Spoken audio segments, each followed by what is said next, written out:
मुंबई गोवा महामार्गावर इंदापूर विभागात वावे दिवाळी गावच्या हद्दीत 25 नोव्हेंबर रोजी संध्याकाळी 5 वाजण्याच्या सुमारास महाड बाजूकडून मुंबई बाजूकडे जात असलेली मारुती सुझुकी सेलेरियो गाडीचा भयंकर अपघात झाला।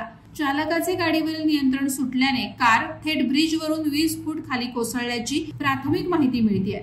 हा अपघात इतका भीषण होता की गाडीचा पूर्णतः चक्काचूर झालाय। या गाडीमध्ये एकूण 3 प्रवासी प्रवास करत होते। त्यातील दोघांचा मृत्यू झाला असून चालक गंभीररित्या जखमी झालाय। मृतांमध्ये देवयानी दशरथ दुदुमकर आणि दशरथ दुदुमकर राहणार अँटॉप हिल मुंबई यांचा समावेश आहे। या अपघाताची माहिती मिळताच पोलीस घटनास्थळी तातडीने दाखल झाले। ग्रामस्थ आणि क्रेनच्या सहाय्याने गाडीला वरती काढण्यात आले। गाडीमधील जखमींना पुढील उपचारासाठी उपजिल्हा रुग्णालय माणगाव येथे दाखल करण्यात आले। या अपघाताचा पुढील तपास माणगाव पोलीस निरीक्षक निवृत्ती बोराडे यांच्या मार्गदर्शनाखाली माणगाव पोलीस करत आहेत। मुंबई गोवा हायवेवरून भरधाव वेगाने सिल्वर गाडी उडून खाली ब्रिज खाली गेली। ब्रिज खाली जाताना स्थानिक लोकांनी बघितली। स्थानिक लोक लगेच धावून गेले।